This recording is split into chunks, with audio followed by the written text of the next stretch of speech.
Voilà. Bonjour à toutes Hello. et à tous. Bonjour Koun. Bienvenue dans ce nouveau webinaire consacré à la nouvelle taxe sur les plus-values. Euh, on nous avait annoncé hier des négociations au finish dans le cadre de l'établissement du budget, ce qui apparemment n'a pas eu lieu. Donc, on est toujours face à la taxe sur les plus-values telle qu'elle a été reprise dans l'accord de gouvernement, acceptée en première lecture, et donc on commande toujours un avant-projet de loi qui n'a toujours pas fait l'objet d'un dépôt au Parlement. Donc aujourd'hui, on voudrait vous sensibiliser à des problématiques de valorisation essentiellement dans le cadre de la transmission des entreprises et surtout reprendre déjà et essayer d'anticiper les effets que peuvent avoir l'utilisation de formules de valorisation qui sont bien établies dans le cadre de la pratique, et principalement dans la pratique de Kuhn, qui est un des associés du corporate finance, versus, je dirais, une formule un peu simplifiée que l'administration fiscale et le législateur proposent dans cet avant-projet de loi. Avant peut-être de rentrer dans le vif du sujet, on va faire un bref rappel sur le champ d'application, les taux et exonérations qui sont prévus pour les différents types de plus-values. On va rentrer dans les mécaniques de valorisation et puis mettre l'ensemble de ces règles en pratique pour pouvoir, je dirais, illustrer le propos du jour. Un bref rappel, il n'y a pas eu de modification par rapport, je dirais, au webinaire de juillet consacré donc toujours à cet avant-projet de loi. Il y a encore beaucoup de questions qui restent pendantes.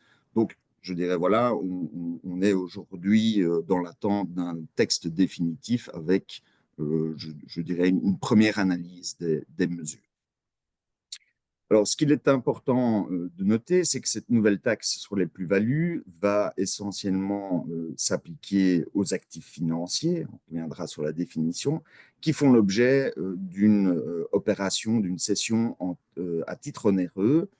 On a toujours, je dirais, les mêmes problématiques que nous connaissons aujourd'hui, sont exclus du champ d'application les opérations à titre onéreux sur des actifs qui ont été affectés à l'exercice de l'activité professionnelle. Hein. Là, on ne change pas la qualification, on sera toujours face à un revenu professionnel plutôt qu'à une plus-value qui relève de la gestion normale du patrimoine privé. Aujourd'hui, le fait qu'une plus-value relève de la gestion normale du patrimoine privé permet de l'exonérer. Eh bien, demain, on verra, nous avons différents types d'impositions qui pourront s'appliquer. Alors, champ d'application personnel de cette nouvelle taxe sur les plus-values. Cette taxe sur les plus-values va s'appliquer d'une part aux personnes physiques habitantes du royaume et aux personnes morales. Donc, principalement, le législateur souhaite viser les ASBL et les fondations. Les sociétés restent en dehors du champ d'application de la taxe sur les plus-values. Là, je dirais, on continuera à jouer avec les mécaniques RDT ou, le cas échéant, avec l'imposition au titre de bénéfices. Alors, quels sont les actifs qui sont visés? Le législateur a été particulièrement large. On vise les actions, les obligations, les ETF, l'ensemble des produits dérivés. On vise également certains contrats d'assurance, que ce soit des branches 21, 23 ou 26. Les cryptoactifs sont également dans le viseur du législateur. Donc là aussi, hein, ces derniers temps, on a eu pas mal de discussions entourant le régime applicable aux cryptoactifs. Eh bien, je dirais, à partir du moment où la loi sera votée, on aura des positions plus claires. Alors, sont aussi, et de manière plus étonnante, visées les devises lors d'investissements, les monnaies numériques de la Banque centrale. On a quand même une exclusion majeure et qui est toujours motivée par la même logique, hein, cette logique de permettre aux gens de construire des revenus suffisants après leur activité professionnelle et donc ne relève pas du champ d'application de la nouvelle taxe sur les plus-values, les mécaniques, les contrats d'épargne pension, les comptes à terme, les assurances de groupe et les transmissions familiales telles que les donations ou les successions, puisqu'elles ne répondent pas à la définition de opération onéreuse, de cession onéreuse, seront qualifiées de cession à titre gratuit. Alors, de manière assez traditionnelle, hein, lorsque vous détenez des actifs qui sont libellés en devises étrangères, eh bien, il faudra tenir compte du taux de change applicable au moment de l'opération à titre onéreux pour déterminer l'équivalent de la valorisation en euros.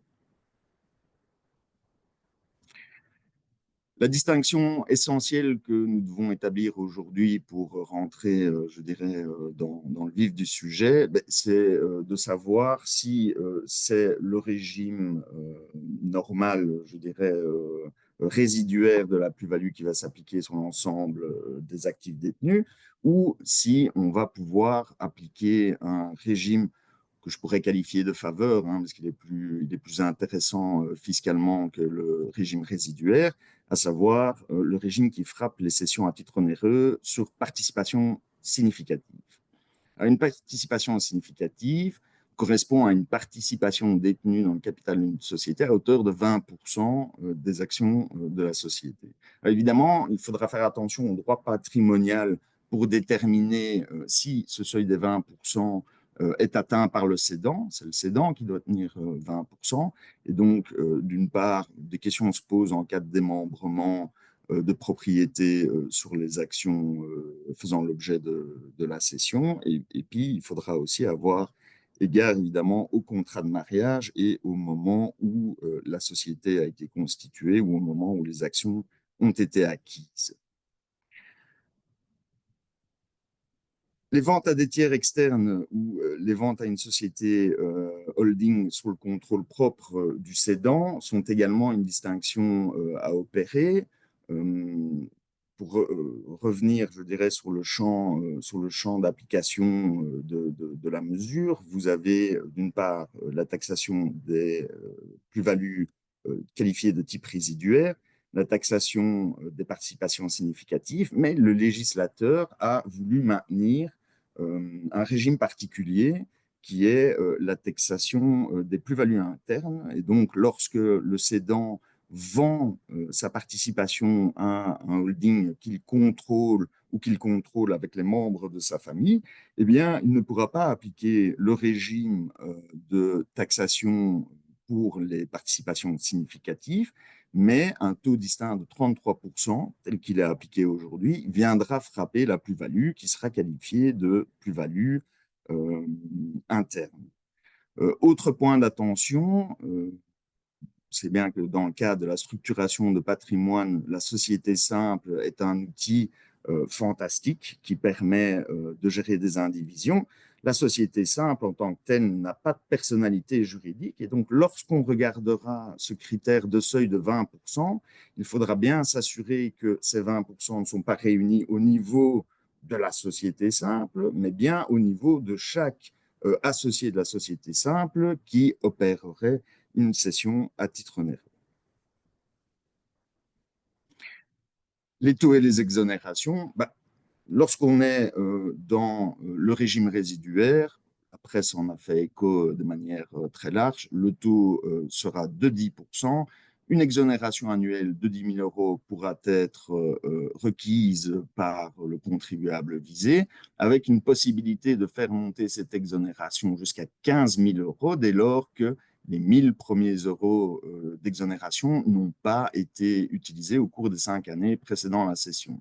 Donc ça, je vous avais mis des exemples dans la présentation et dans le webinaire précédent. Les taux pour les participations significatives sont progressifs. Ce qui est important de noter, c'est que le premier million d'euros de plus-value sera exonéré et je dirais les taux progressifs vont frapper donc la tranche de 1 million à 2,5 millions au taux de 1,25% pour aller jusqu'à 10% pour les plus-values excédant les 10 millions d'euros. Une petite particularité, lorsque la cession s'opère au profit d'un tiers qui n'est pas établi dans l'espace économique européen, l'exonération d'1 million applicable à la participation substantielle sera d'application pour l'opération. Par contre, les taux progressifs par tranche que l'on vient d'indiquer ne seront pas d'application. Et c'est un taux distinct de 16,5% qui sera d'application, un peu à l'instar du régime actuel, lorsque les cessions sont également faites au profit d'un acquéreur qui n'est pas situé dans l'espace économique européen. Voilà, un bref récapitulatif des tenants et aboutissants, mais Koen, venons-en au cœur du sujet. Ouais, merci Alexandre pour l'introduction et pour toutes et tous un bonjour de ma part. Alors, je voudrais expliquer un peu la complexité de la formule fisc, c'est-à-dire la formule que le fisc nous donne pour calculer en fait le prix de base pour calculer après la taxation. Alors, le début est assez simple, c'est-à-dire la plus-value va être calculée comme la différence entre le prix de vente et la valeur d'acquisition. Ça, c'est en fait simple. Mais après, la valeur d'acquisition est déterminée comme suit, c'est-à-dire le fisc voudrait éliminer, ou pas prendre en compte les plus-values historiques. Donc, les plus-values historiques sont exonérées, c'est-à-dire pour les actifs cotés en bourse, on va regarder le 31 décembre 25 pour calculer le prix de base ou un prix plus élevé si on a acheté si on a acheté l'actif à un prix plus élevé dans les années, je crois que ça va être 5 ans avant 25. Pour nous, donc, pour nous comme adviseurs, les actifs non cotés en bourse sont en fait plus importants.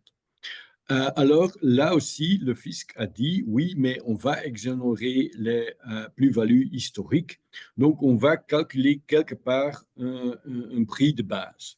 Là aussi, on va prendre les chiffres de 31 décembre 25. Et ça, c'est très important. Il s'agit donc des chiffres de 31 décembre 25, pas les chiffres 24, pas les chiffres 23, pas une moyenne des chiffres, mais vraiment des chiffres 31 décembre 25. Donc, ce sont encore des chiffres qu'on n'a pas encore dans les livres. Qu'est-ce que le fisc dit? Il dit on va prendre une formule pour toutes les entreprises et la formule, c'est les capitaux propres plus 4 fois les EBITDA. L'idée est un peu, on va prendre les capitaux propres et on va ajouter un certain goodwill. Est-ce que ces formules doivent être appliquées toujours? Non. On peut proposer une évaluation, une valorisation indépendante par un réviseur d'entreprise ou expert comptable indépendante à fin 2026. Ou si on a eu encore des actions dans le capital en 25, le fisc peut prendre ça aussi comme valorisation de base, mais certainement pour la valorisation indépendante, il ne doit pas prendre cette valorisation. Donc, ça va être toujours une discussion entre des parties différentes. Alors, pour nous, donc pour les gens comme moi qui ont comme profession de valoriser des entreprises, comment est-ce qu'on le fait normalement? On regarde des systèmes ou des modèles financiers et normalement, on regarde à 3 différents modèles. On regarde à une calculation d'une valeur intrinsèque, c'est-à-dire le début de nos calculs, c'est l'actif net corrigé de l'entreprise, donc ce sont les fonds propres. C'est une approche statistique de la valorisation. Et ça, c'est très important parce qu'on va regarder ça de nouveau. Donc, la valorisation qui prend la valeur intrinsèque est une approche statique. De l'autre côté, les deux autres approches, donc une approche discounted cash flow ou une méthode des multiples, c'est une approche dynamique de la valorisation. Avec un discounted cash flow ou un DCF, on essaie de regarder dans le futur de l'entreprise avec des estimations des cash flows futurs. Avec une méthode des multiples, on prend normalement un EBITDA ou un autre chiffre de l'entreprise et on prend un multiple sur cet EBITDA pour arriver à une valorisation de l'entreprise. De nouveau, le DCF et la méthode des multiples, c'est une approche dynamique. La méthode de la valeur intrinsèque, c'est une approche statique. Donc, c'est quoi ce qu'on fait dans la pratique? Ben, toujours, et c'est toujours le début de l'entreprise, on prend un certain EBITDA. Et ça, ce sont les profits avant les impôts, avant les intérêts et avant la dépréciation. Donc, c'est un type de cash flow de l'entreprise. Mais ce qu'on dit, on dit que on doit regarder le EBITDA dans un état normal de l'entreprise. Donc, on fait des corrections sur les EBITDA. C'est quelque chose qu'on fait toujours. C'est quelque chose que le fisc ne fait pas. Donc, le fisc nous donne une formule de calculer cet EBITDA et l'EBITDA part des bénéfices de l'exercice avant impôt et on ajoute les amortissements, les charges de l'intérêt et on déduit, par exemple, des produits financiers, des actifs circulants. Ce qui est important, pourquoi est-ce que c'est important? Parce que pour une société type de holding, les revenus ou les bénéfices, ce sont des produits financiers. Donc, pour une société holding, la calculation de la valorisation de base à partir de la formule de fisc, les fonds propres plus 4 fois les EBITDA, dont les EBITDA, les produits financiers, ne sont pas inclus et on ne peut pas dire que ce sont des produits, disons, opérationnels. Donc, ça, c'est important. Donc, pour calculer un niveau une base de valorisation pour des holdings, ça va être important de vraiment expliquer, de vraiment montrer dans les capitaux propres la valeur des actifs circulants pour minimiser le taxe. Donc, le fisc ne prévu aucune normalisation. Nous, dans la pratique, on calcule toujours les EBITDA normalisés et c'est tout à fait normal parce qu'on veut avoir une valorisation de marché, c'est-à-dire une valorisation indépendante qui montre vraiment la valeur de l'entreprise dans une condition normale. Donc, on fait des ajustements. Par exemple, on fait des ajustements pour une rémunération de la gestion trop élevée où on exonère des charges exceptionnelles ou des revenus exceptionnels. Donc, ça veut dire, si on regarde dans une certaine entreprise, voilà. Si on regarde dans une certaine entreprise, le fisc va regarder à l'EBITDA, disons, déclaré de 1 million, là où nous regardons à une EBITDA de 1 335 000. ce qui a des implications naturellement pour la valorisation. Donc, là, on montre que ce qu'on fait normalement dans la pratique, ce n'est pas la même chose que ce que le fisc fait avec son formule ou sa formule de base. Autre chose, donc, le fait qu'on ne regarde pas à une EBITDA normalisée, ça donne un problème. Qu'est-ce qu'il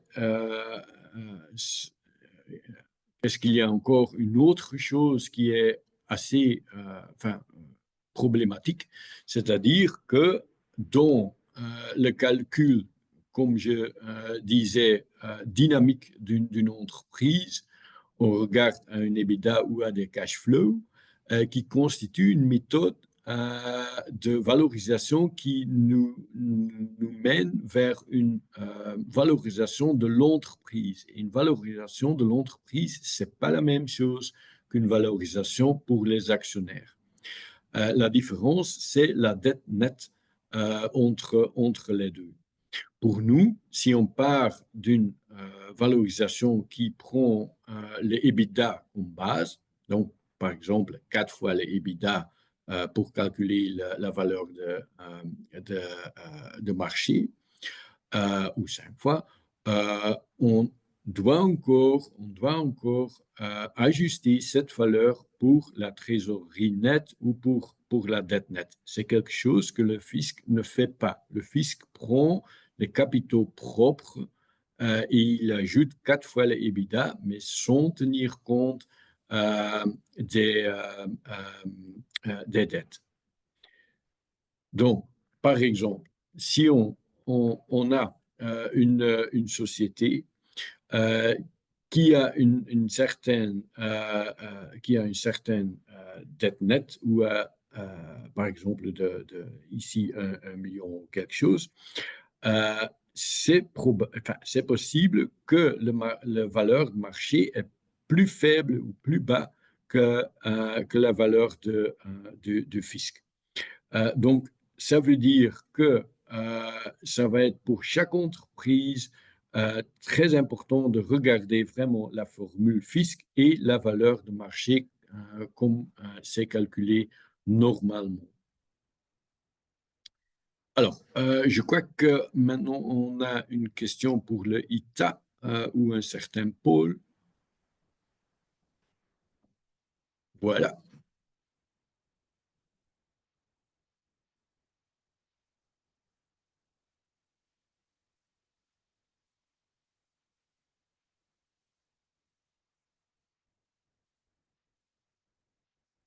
Mais je crois que le message est assez clair. Donc, la valorisation de fisc et la valorisation, disons, normale du marché, ce sont des choses différentes et la différence consiste dans le fait que le fisc a essayé d'avoir une formule pour toutes les entreprises, dans tous les secteurs, et ça, c'est quand même assez problématique.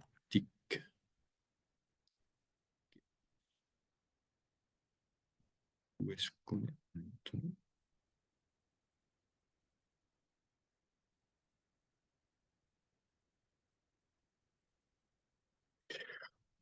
Alors, dans le calcul de la valeur de base, pour avoir, disons, une optimalisation du calcul du fisc, qu'est-ce qu'on doit faire? Ben, on doit avoir des capitaux propres aussi élevés que possible. Donc, si on regarde encore en 25 à des réductions de capital, à des dividendes, à des réserves de liquidation, des scissions et tout ça, il faut tenir compte que ça va avoir des implications sur un taux sur la plus-value dans le futur. Donc, pour minimaliser la taxe, il faut avoir des capitaux propres aussi élevés que possible. Ça va de soi pour le EBITDA, où là aussi, on doit avoir un EBITDA aussi élevé que possible. Et donc, on a les capitaux propres plus 4 fois les EBITDA, donc on doit maximiser les EBITDA. Donc, ça veut dire on peut réduire, par exemple, la rémunération pour le management, peut réduire en fait tous les coûts, mais euh, ça a aussi des implications pour les résultats de 25, ce qui est normal. Donc, ça veut dire qu'un EBITDA élevé s'accompagne généralement d'un bénéfice imposable plus élevé. Donc, si on veut diminuer le taxe potentiel sur les plus-values, ça peut impliquer qu'on va payer plus de taxes en 25. Aussi, si on change, par exemple, la manière où la stratégie des dividendes ou la manière de rémunérer le management, ben, ça peut avoir un impact sur la gestion opérationnelle ou ça peut donner des problèmes entre actionnaires ou entre actionnaires et management. Donc, de nouveau, dans la pratique, ce sont des choses assez complexes à exécuter. Alors, quelles entreprises ont un avantage avec une valorisation de marché? Enfin, ce sont des sociétés qui ont peu de dettes ou qui ont beaucoup de cash. Ce sont des sociétés où l'EBITDA normalisé est supérieur à l'EBITDA publié, comme on a.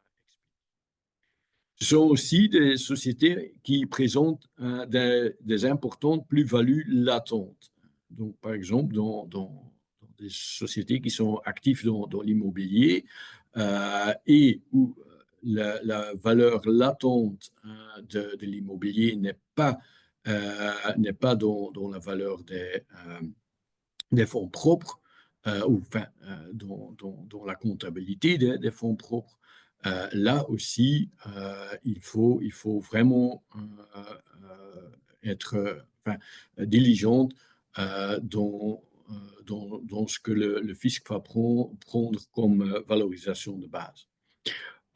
Aussi des sociétés qui généralement ont une multiple plus élevé que 4 ou 5 fois. Donc, par exemple, des sociétés à forte croissance, des sociétés qui sont très rentables ou qui ont des revenus récurrents. Aussi des grandes entreprises, normalement, des grandes entreprises ont un multiple plus élevé que les PME. Ou des entreprises qui ont quelque part une valeur intrinsèque comme une propriété intellectuelle, donc quelque chose qui n'est pas directement visible dans les chiffres. En pratique, qu'est-ce qu'on voit? Ben, on voit que presque chaque EBITDA doit être normalisé et que les plus et les moins values latentes sont presque présents dans chaque entreprise.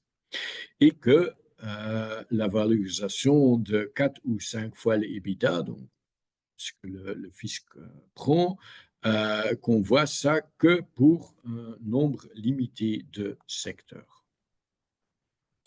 Par exemple, une société immobilière. Bon, la valeur de fisc prend les capitaux propres, dont l'exemple 1 million et 4 fois les EBITDA, et le fisc va arriver à une valorisation de 5 millions.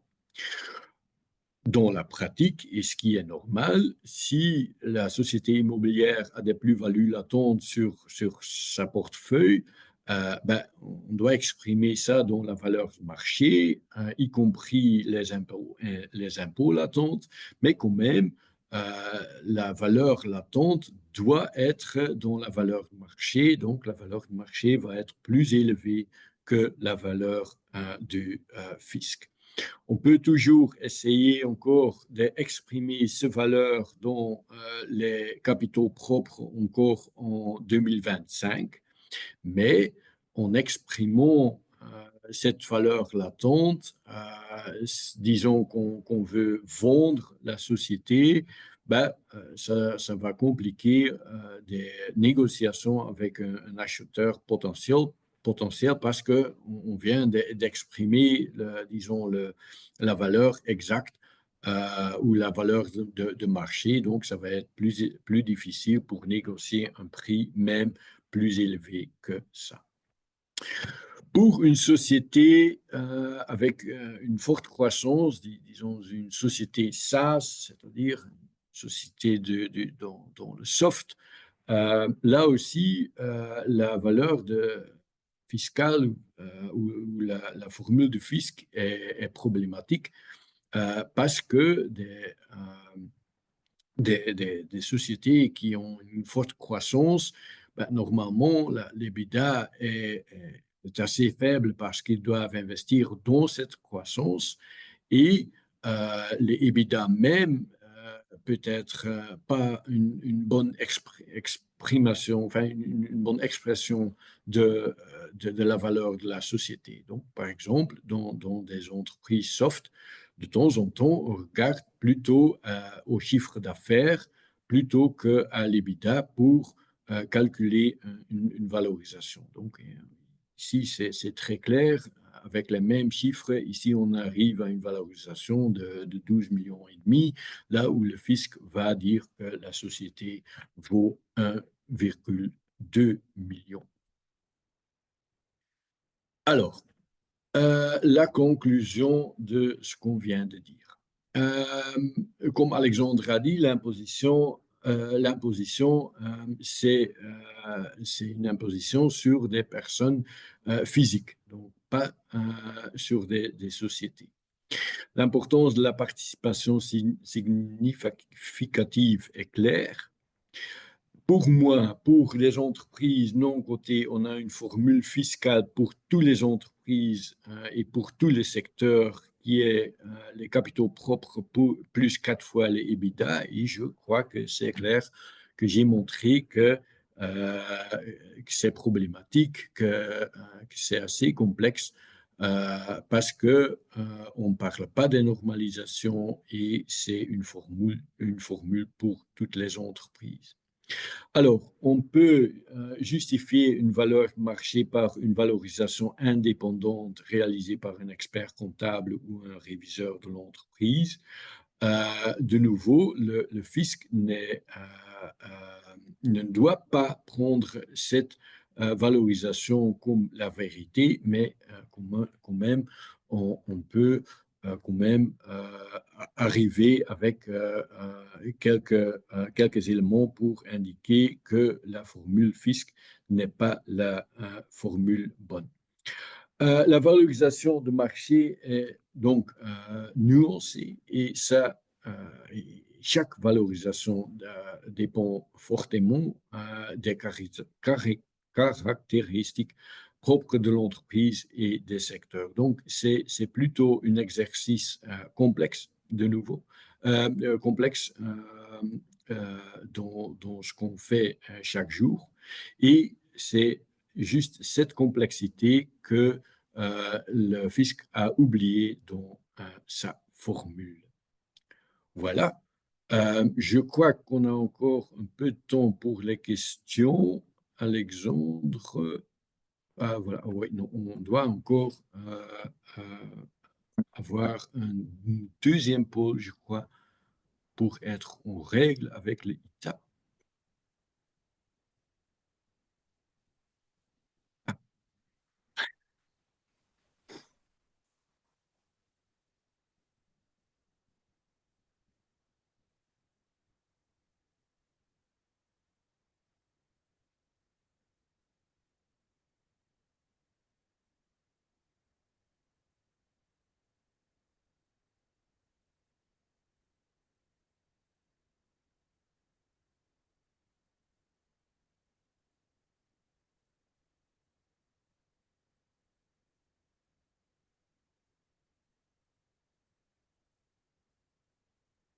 Et voilà, un gros merci pour ça. Voilà. Stop. Bon, Alexandre, je ne sais pas si il y a encore des questions dans le Oui, chat. il y a encore deux questions. Il y en a une qui est plutôt qui relève de ton expertise, hein, qui concerne la normalisation de l'EBITDA. Et puis il y a, je dirais, d'autres questions qui sont relatives plutôt à la valorisation de sociétés qui n'ont pas des exercices Ouais. terminant au 31 décembre 2012. Ouais. Donc, Vas-y, donc je te là, laisse. oui, voilà, donc la question est que, par exemple, et c'était une très bonne question pour une entreprise dans un métier cyclique, euh, la valeur prise en compte par le fisc, est-ce que le fisc va prendre compte de la cyclicité de l'entreprise? Non. C'est assez clair. Donc, ça, le fisc va regarder au résultat le 31 décembre 2025. Donc, si c'était une bonne année, la valeur va être plus élevée. Si c'est une mauvaise année, la valeur va être plus bas. Oui, encore une question. Que devons-nous faire si nous avons un exercice comptable décalé? Faut-il prendre une simulation pour les 12 mois de 25? Comme je comprends les textes actuels, hein, donc ça peut encore changer, mais le texte dit qu'on doit regarder les chiffres de 31 du 12 25 pour chaque entreprise. Donc, il faut calculer à ce moment, quelque part, un résultat de, effectivement des dernières 12 mois de 31 de décembre 25. Encore une, Pop, pop, pop. Une entreprise cotée sur le SECOM, mais dont 99% des transmissions d'actions se fait hors marché, sera-t-elle considérée comme cotée ou non cotée? Bonne question. Je crois que si c'est une entreprise qui est cotée sur le marché, que ça va être considéré comme une société cotée sur le marché. Je ne crois pas que le fisc dit quelque chose sur la volume des transactions sur la bourse ou Non, dehors la bourse. non, en effet, en effet. Alors, est-ce qu'une société simple qui fait une plus-value sur la cession de participation qu'elle détient d'1% sur une start-up peut être taxée à l'ISOC? Malheureusement, non, hein. Comme je le disais, la société simple n'a pas de personnalité juridique. Elle est considérée comme fiscalement transparente. Donc, c'est la fiscalité des associés qui prime. Alors, si un des associés est une société, ce qui serait assez bizarre ou en tout cas exceptionnel, la société actionnaire là, pourrait effectivement être soumise à l'ISOC. Bon, en général, c'est l'impôt des personnes physiques qui sera d'application. Et là, le cédant, si vous avez plusieurs associés, puisque c'est une société simple qui détiennent les 1% en indivision, le cédant ne pourra pas bénéficier de la taxation pour participation substantielle. Donc, a priori, c'est le régime résiduaire qui devrait s'appliquer. Ouais. Alors, il semble que les valorisations forfaitaires ou faites par un réviseur ont une durée de 5 ans. Euh, Alexandre, je regarde à toi. Euh, Non, ben, peut-être qu'aujourd'hui, je dirais, on doit utiliser pour une vente future une valorisation qui a moins de 5 ans. C'est possible, je ne connais pas. Par contre, ici, ce qu'on cherche à faire, c'est de déterminer en réalité le prix d'acquisition tel qu'il est fixé, je dirais, au 31 décembre 2025 pour éviter de taxer les plus-values historiques. ouais, Donc, je dirais, on a jusqu'au 31 décembre 2026 pour effectuer les valorisations. À partir du moment où elles sont effectuées, elles devraient servir de base pour déterminer cette valeur d'acquisition, donc ce point de départ du calcul de la taxe sur la plus-value. Après, voilà, il faut peut-être s'attendre aussi à ce qu'il y ait des discussions sur certaines valorisations avec le fisc. Il y a eu des échanges avec l'Institut des experts comptables à ce sujet et déjà des positions qui ont été prises. Je dirais, si vous avez un intervenant indépendant et que la valorisation est bien documentée, il n'y a pas de raison à ce qu'elle ait une limite dans le temps ou qu'elle soit remise en question de manière automatique. Ok. Euh, alors, il y a encore une question assez complexe dans un Oui, contexte de taxation. c'est effectivement une question intéressante parce qu'il y a en réalité deux points à garder à l'esprit. Le premier point, c'est qu'au moment de la cession, le cédant doit avoir 20%. Donc, je dirais, le pater familias qui veut céder en plusieurs tranches ou en plusieurs étapes les actions de la société familiale, bah, devra faire attention lors de la dernière session, s'il veut pouvoir bénéficier du régime pour participation substantielle, de toujours bien détenir 20% du capital de la société. Premier point. Le deuxième point, l'exonération de 1 million, comme je l'indiquais en introduction, est disponible tous les 5 ans. Et donc là, c'est clair qu'on a, je dirais, un calendrier qui peut être mis en place pour peu qu'on soit attentif au seuil des 20% et, je dirais, au délai dans lequel les exonérations peuvent être appliquées, on peut avoir une situation qui reste encore assez favorable pour la transmission d'entreprises familiales. Requalification en gestion anormale, je dirais si on parle d'entreprises familiales et d'opérations qui n'ont pas de caractéristiques spécifiques, je ne vois pas dans la pratique ce qui serait modifié. Donc, je ne vois pas très bien les cas d'application. Ouais.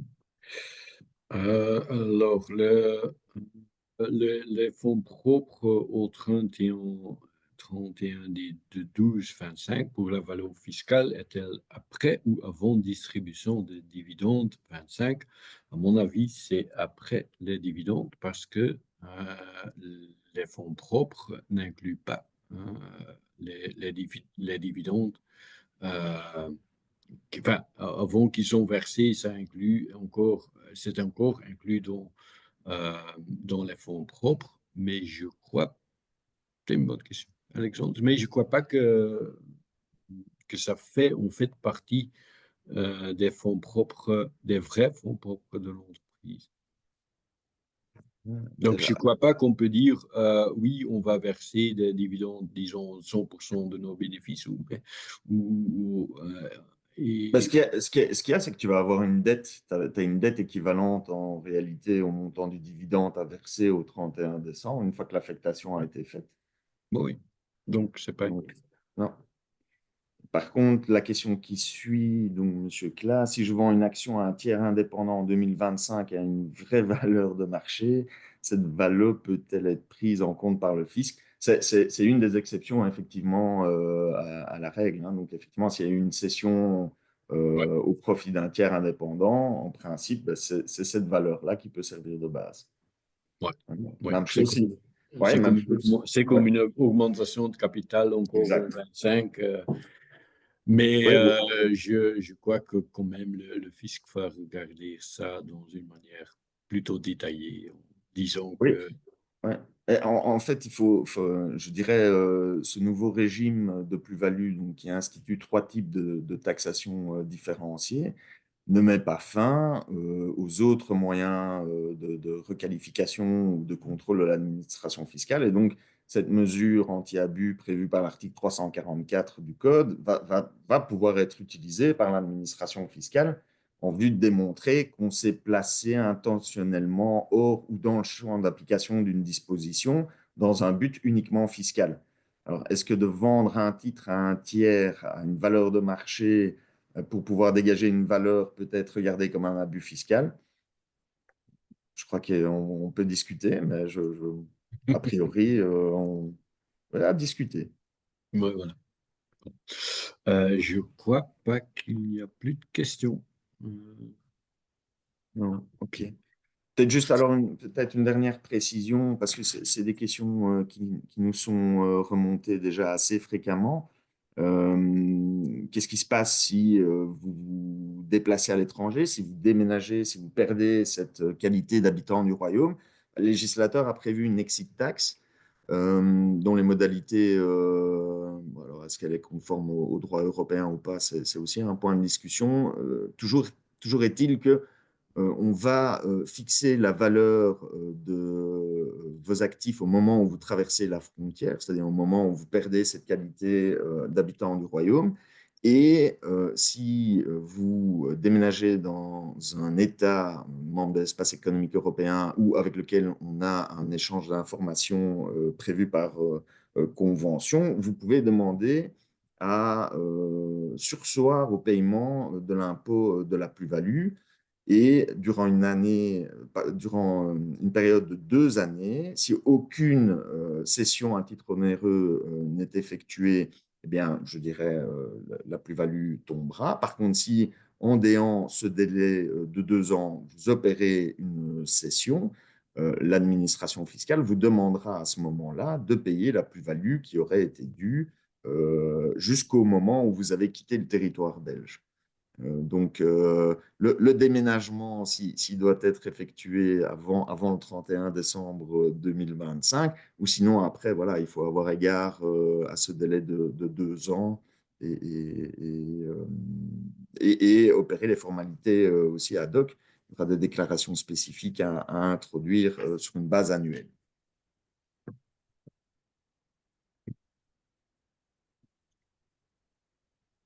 Ben, je crois que ça veut dire qu'on peut terminer le webinaire ici s'il n'y a plus de questions.